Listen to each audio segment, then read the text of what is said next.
বাংলাদেশের হানি আমির, মাশাআল্লাহ মাশাআল্লাহ, নজর না লাগুক। আর এটা হচ্ছে বাংলাদেশের কি? এখন আমি বলি আপনি শুনেন। উনি হচ্ছে বিডি ইমরানের ওয়াইফ, যে স্যান্ডি শাহর সাথে এক সময় প্রেম করছিল, ওনাকে ছেঁকা দিয়ে চলে গেছে, তার ওয়াইফ। আর দ্বিতীয় কথায় আসি, প্রত্যেক স্বামীর কাছে তার বউ পৃথিবীর অপূর্ব সুন্দরী। আমার কাছে আমার বউ অ্যাঞ্জেলিনা জোলির মতো লাগে, ঐশ্বরিয়া রায়ের মতো লাগে। প্রত্যেকের চোখে প্রত্যেকের বউকেই সুন্দর লাগে। আপনার চোখ আপনার বউ সুন্দর, আপনার বউ কিন্তু এমনি যথেষ্ট সুন্দরী।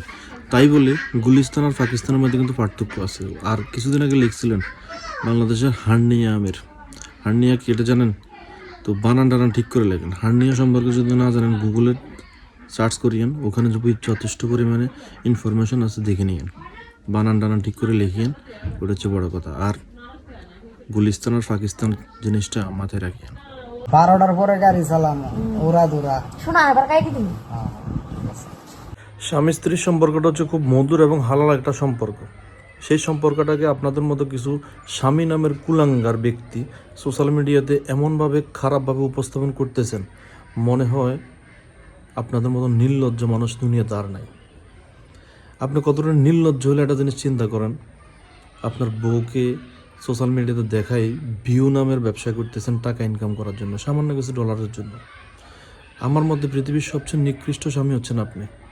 আর কি রাত 12টার পরে গাড়ি চালাবেন বলছেন? উনি হচ্ছে একটা মানুষ, উনি কোনো গাড়ি না।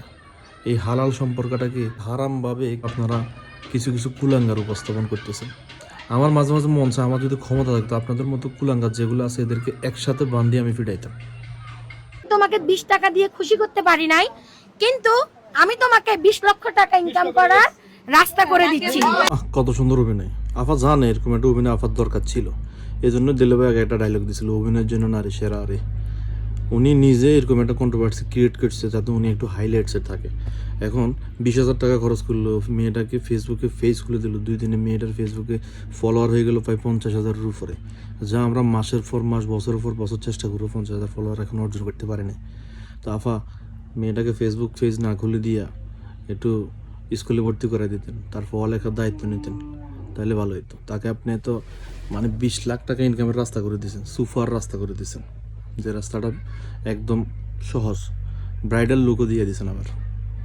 তো এরকম হঠাৎ করে সেলিব্রিটি বানাই দিয়েছেন, ঠাস করে যে আবার কিছুদিন পরে পড়ে যাবে এটা তো ওটা নিশ্চয়তা নেই। ভালো কাজ করছেন আপনি, মানে আপনি তো আগের থেকে টুকটাক অভিনয় করেন, অভিনয়ের জন্য আপনি সেরা হয়ে গেছেন। পাবলিক কিন্তু বুঝে গেছে, আগে 20 টাকা দিতে পারেন নাই, পরে 20,000 টাকা দেন, মোবাইলও দেন। অভিনয় আনোয়ার টিভি কালা জাদুকর কথা তুই ফিনিশ হয়ে যাতা লিঙ্ক হয়ে যাবি তুই।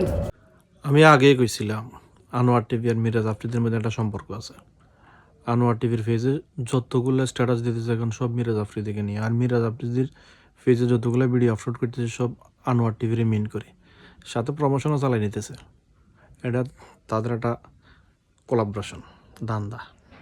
হ্যাঁ, যদি এমপি হয়ে যায়, শুনেন এমপি গো তো 2-3টা করে বউ থাকে। হ্যাঁ, আর আমিও হচ্ছে গিয়ে ভাবছি নির্বাচনটাকে একদম হাস্যকর বানাই ফেলতেছে। মানে উনি নির্বাচন করবে, ওনাদের ছেলা ফেলা আছে, তারা প্রতিনিয়ত 4টা-5টা করে এক একজনে কন্টেন্ট দিতেছে। আর এখন আপনার কাছে প্রশ্ন, আপনি যে বলছেন প্রত্যেকটা এমপি 3-4টা করে বউ থাকে, কতজন এমপিকে আপনি চিনেন? কতজন এমপিকে আপনি দেখছেন 3-4টে বিয়ে করতে? মানে ফাইজলিমি করার একটা লিমিট থাকে। এসব ফাইজলিমি কথাবার্তা মন চাই ইচ্ছা থাপড়াইতে তোমাদেরকে, বেয়াদব।